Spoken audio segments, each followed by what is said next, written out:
Neste caso concreto, esta primeira apresentação tem um bocado a ver com... São questões de gestão do polvo e tem a ver com uma situação que ocorreu a partir de 2008, mais ou menos, mais uma das situações que ocorrem no Algarve, de vez em quando, relacionadas com o polvo, e esta assumiu alguns contornos particulares, porque deu direito a legislação específica e tudo mais, como vão ver, portanto, tem algum interesse falar sobre as razões que levaram a que isso acontecesse.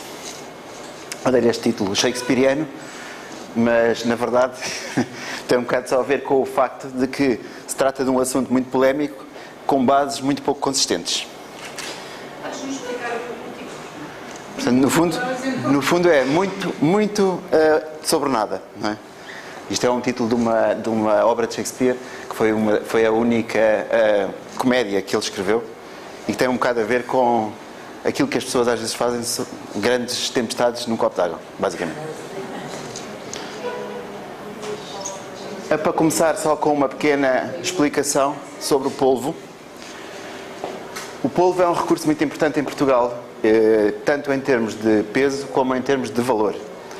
Aqui neste gráfico do lado esquerdo temos os rankings de importância em termos de desembarques das principais espécies, em que o polvo, que é o verde, se vê que normalmente circula entre o terceiro e o quinto lugar em termos absolutos.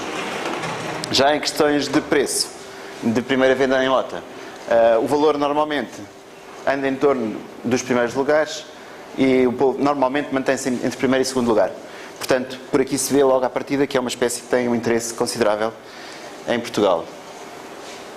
Neste caso, eu vou falar especificamente sobre o polvo do Algarve, e embora todos vocês saibam onde é o Algarve, eu não quis deixar de deixar esta referência geográfica. Nesta região, o polvo é particularmente importante.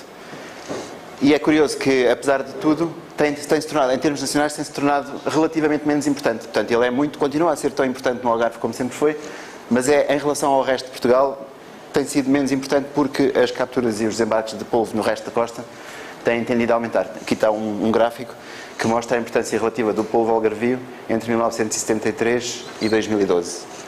Portanto, nota-se que continua, apesar de importante, tem sido menos a nível nacional.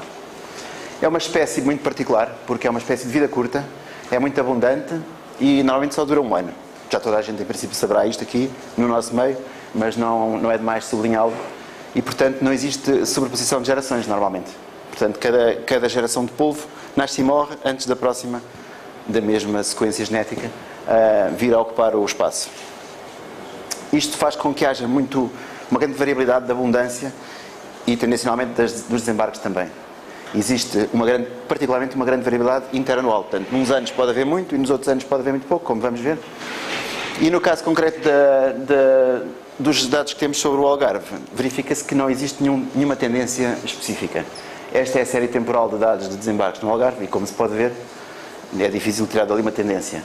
Eu pus ali no meio aquela linha tracejada, que é a linha de tendência, em que a coeficiente de correlação é 0,001, portanto, mais neutro que aquilo é difícil. Menos tendência é difícil.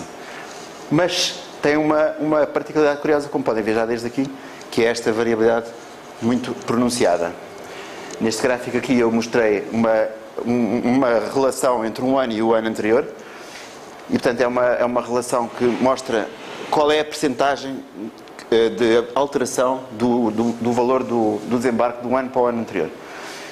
E isso mostra também que normalmente existe uma flutuação média à volta de 43%. Portanto, estão a ver que é um recurso que tem tendência para criar problemas às pessoas, porque fazendo um investimento nele é difícil calcular o que é que vai acontecer no ano seguinte. Tanto pode haver muito mais como muito menos.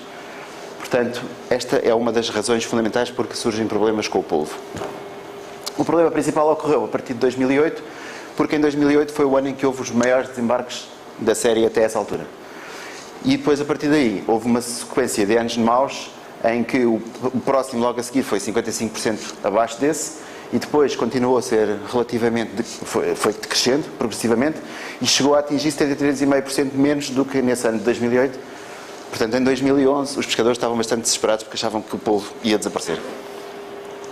E agora temos aqui uma ilustração do período, a vermelho, que mostra, portanto, este pico que eu falei em 2008, e depois a maior cava em 2011. Portanto, veem que aqui Este foi o problema principal. E isso traduzido em números está aqui em baixo, em termos de toneladas, temos de 6.000 a 1.600, mais ou menos. Agora, o que acontece, para além disto, destas variações, é que, apesar da lei permitir 1.250 armadilhas por embarcação, na melhor das hipóteses, porque há uma variação dependendo do tamanho da embarcação, na verdade, toda a gente anda com muito mais do que as 1.250. O normal será 5 vezes mais, pode ir até 10 vezes mais, 20 vezes mais, não se sabe. A verdade é que o controle e a vigilância sobre este número de armadilhas é quase impossível, porque hoje em dia eles usam o GPS com uma precisão muito grande, não deixam nenhum flutuador cá fora, nenhuma boia.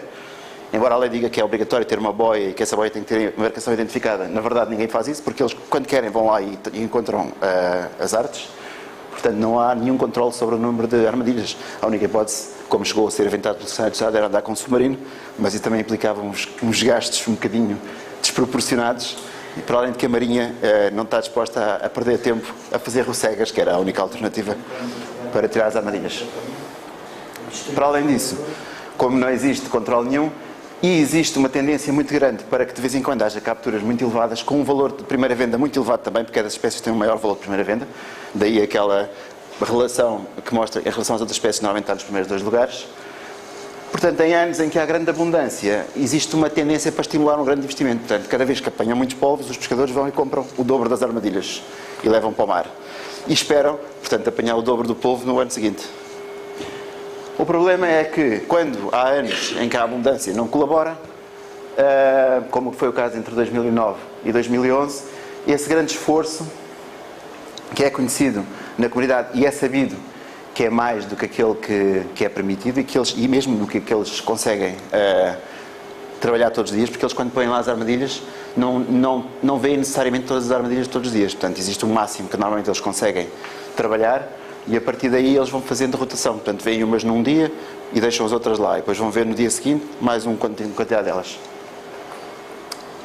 E, portanto, tendo chegado a essa situação, havia alguns pescadores que, para continuarem a poder pôr armadilhas, passaram a usar um caranguejo como isco em vez do isco normal. O isco normal é peixe, é sardinhas ou é cavalo, ou uma coisa dessas, que tende a deteriorar-se com o tempo. Ou é comido pela pulga, como se diz, ou pelo caranguejo, ou acaba por se degradar por simplesmente pela ação bacteriana e, portanto, desaparece relativamente depressa. E para obstar a essa questão, eles passaram a usar uns caranguejos, que alguns já usavam, passaram a ter uns caranguejos, todos passaram a usar os caranguejos, ou quase todos. O que acontece é que, como o caranguejo fica lá, vive mais tempo, potencialmente a armadilha está a pescar mais tempo. Na verdade, também não é bem assim, porque o polvo visita as armadilhas mesmo que não tenham visto nenhum. E o caranguejo não é particularmente mais atraente para um polvo do que é a sardinha, inclusive tem tendência para ser menos atraente. Mas em todo o caso foi esta a explicação que foi encontrada para o tal decréscimo que os pescadores notaram naquele período de tempo. Portanto, digamos que essa foi o foco da atenção das pessoas que estavam descontentes com a falta de produção da pescaria. Agora, o que acontece é que as pessoas que têm mais poder de investimento normalmente também têm um certo poder político local, portanto houve alguma promiscuidade entre o poder financeiro e o poder político e houve um pedido de legislação específica para resolver um problema relacionado com o desaparecimento do polvo. E, portanto, criou-se uma portaria, essa portaria andou a entrar e a sair da legislação, foi posta em circulação, depois houve contestação, depois foi retirada, foi suspensa durante um tempo, depois foi voltada a pôr, depois tiraram outra vez, andaram para ali para trás e para a frente e acabaram por criar mais problemas do que aqueles que resolveram, porque o que aconteceu foi que houve uma polarização das pessoas, dos pescadores, entre dois grupos antagónicos e, portanto, começaram, para além dos problemas que eles já achavam que tinham, começaram a ter outros problemas com a forma como a lei foi resolvida. Nesse, entretanto, como eu já vos pude mostrar e vocês já começaram a perceber, na verdade não aconteceu nada à abundância. A abundância apenas flutuou, como sempre flutuou, pelo menos desde 1973 e certamente já antes disso, e portanto não aconteceu nada. As próprias flutuações não foram de modo nenhum diferentes daquelas que já tinham ouvido, porque o que acontece, como eu também já sugeri, é que a abundância do polvo está particularmente condicionada pelas condições ambientais e não tanto pela abundância do ano anterior. Porque as paralarvas, que são a parte inicial do ciclo de vida do polvo, quando eclode dos ovos, são uns organismos com apenas 2 milímetros de comprimento, que estão no plâncton e estão sujeitos às vicissitudes todas da vida no plâncton, de animais tão pequenos, são vítimas de predação, são vítimas de temperaturas adversas, são vítimas particularmente da salinidade do meio e, portanto, estão muito condicionadas, a abundância está muito condicionada pelas condições meteorológicas. Nós fizemos um trabalho aqui há tempos, que foi publicado agora recentemente, que mostra que o fator principal de mortalidade das paralarvas é a pluviosidade, direta ou indiretamente, ou a própria chuva cair em cima da água superficial, porque elas andam muito tempo na camada superficial, ou então as descargas dos rios. E, portanto, independentemente do número de mães, o número de filhos acaba por ser condicionado pelas condições ambientais e não tanto por esse número. E, portanto, agora só uma questão relacionada com aquilo que eu também já disse um pouco, sobre a maneira como os polvos visitam as armadilhas.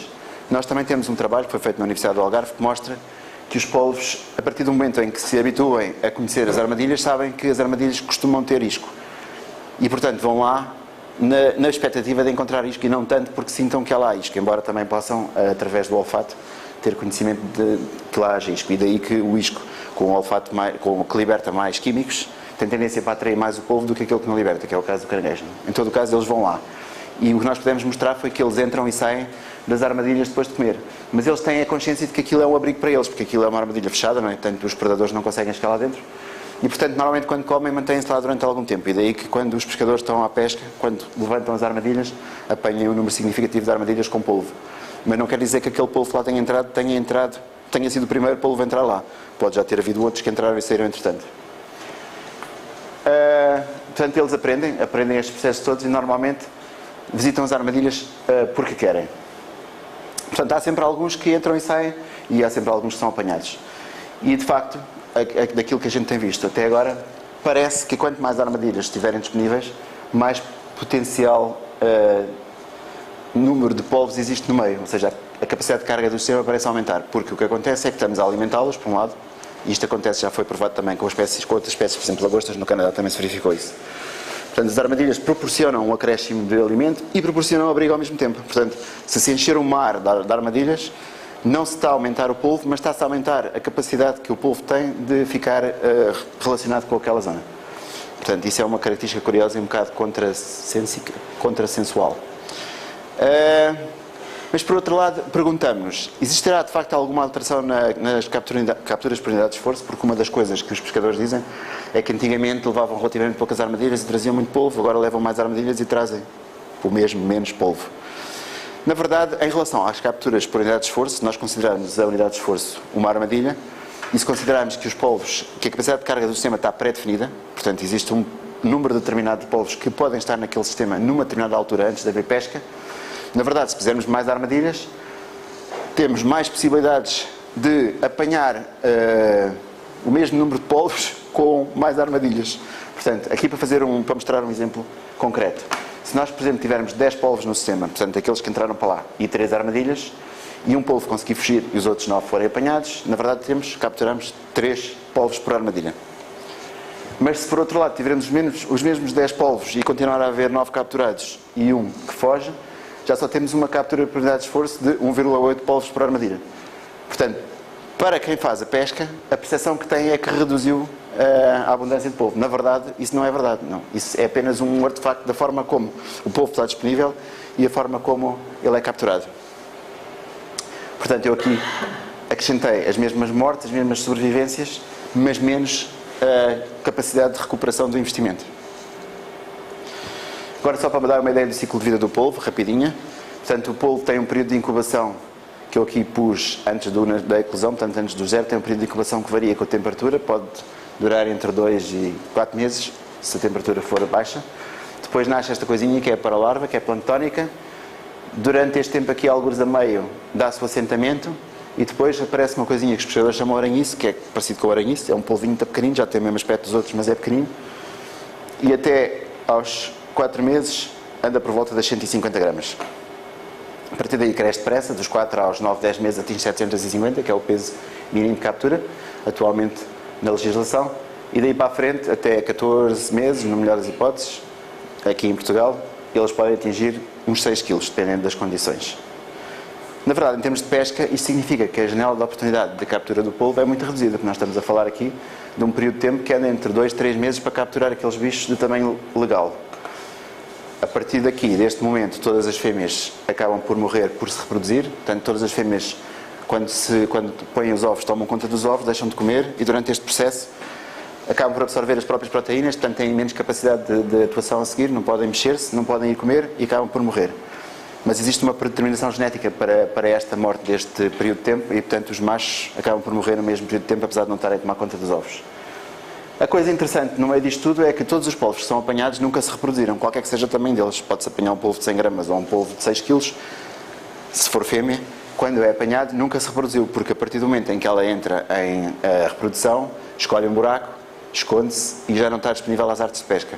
Portanto, nós não apanhamos nenhum polvo que ainda não se tenha reproduzido. E todos os polvos que já se tenham reproduzido, e todos os polvos que apanhamos nunca tiveram descendência. Portanto, protelar a captura do polvo é apenas uma questão de otimizar a biomassa e não tem nada a ver com proporcionar descendência para o futuro. Mas, como os animais crescem muito depressa, como vocês já viram ali também, a biomassa cresce muito depressa também. E, por outro lado, quanto mais tempo se espera, mais animais entram em desova e mais depressa eles morrem. Portanto, existe um período ótimo para capturar polvo, que tem a ver com a otimização dessa biomassa e não propriamente com a manutenção das capacidades reprodutivas. E nós verificamos, através das análises que fizemos, considerando uma população de adultos pré-desova e sem nenhumas remoções por pesca, o período ideal para capturar o polvo andará por volta das 1100 gramas, que é, portanto, multiplicando o número de animais que ainda não entraram em desova pelo peso que cada um deles tem, há uma fase de crescimento rápido e depois a partir daí começa a haver um desaparecimento dos bichos da população. Apesar de cada um deles ter mais peso, cada vez há menos polvos na população, portanto a biomassa diminui. E, portanto, ali nas 1100 gramas é o peso ideal. Claro que 1100 gramas também é difícil de atingir e, portanto, a legislação desse ponto de vista até nem está muito mal, porque entre as 750 gramas e as 1250 está a parte ótima das capturas e, portanto, não anda longe daquilo que nós estabelecemos. Se teoricamente toda a gente pudesse apanhá-las exatamente no peso certo, 1100 era o ideal. Portanto, na verdade, aquilo que nós temos que fazer para gerir o polvo não é tanto tentar proporcionar capacidade de maiores números de polvo no ano seguinte, porque nós, na verdade, não conseguimos fazer isso, qualquer que seja o sistema de captura que utilizemos, porque, como eu disse, estamos a matar sempre os bichos antes de eles reproduzirem. Nós temos sempre que contar com aquilo que existe de condições atmosféricas. Portanto, o melhor que podemos fazer é otimizar aquilo que as condições ambientais nos proporcionam. Isso significa que devemos devolver ao mar todos os indivíduos que tenham um peso abaixo das 750 gramas, porque é a coisa racional para se fazer, não tem nada a ver com proteger a espécie, tem só a ver com o facto de economicamente ser mais rentável devolvê-lo ao mar do que capturá-lo naquela altura. E, na verdade, nós sabemos que todos os polvos que são devolvidos ao mar já sabem que as armadilhas têm comida e, portanto, voltam a cair numa armadilha logo a seguir. Se for preciso, 5 horas depois estão dentro de outra armadilha a comer alegremente, portanto, não vale a pena estar com grandes preocupações com isso. E, certamente, uma coisa que pode parecer mais chocante para as pessoas, não é muito importante controlar o esforço. Portanto, não faz muito mal que os pescadores tenham 10 vezes mais, 20 vezes mais, 50 vezes mais armadilhas no mar, do ponto de vista da espécie. Poderá fazer algum mal do ponto de vista do ordenamento do território, porque se uma pessoa tiver capacidade financeira para pôr 100 vezes mais armadilhas, outra que não tenha, fica condicionada porque já tem uma proporção relativamente menor da capacidade de capturar polvo. Portanto, só desse ponto de vista é que convém regular essas coisas, porque do ponto de vista da espécie, na verdade, não há grande diferença. Portanto, na verdade, um esforço de pesca maior, podemos dizer que introduz um aumento, uma possibilidade maior de que haja alimento no meio e também a tal disponibilidade de abrigos que eu tinha estado a falar anteriormente. Portanto, a questão toda dos caranguejos é absolutamente uma falácia total e nem vale a pena preocuparmos com o assunto. E daí a minha conclusão de que todo este assunto foi uma grande tempestade num copo d'água. E é isso. Obrigado.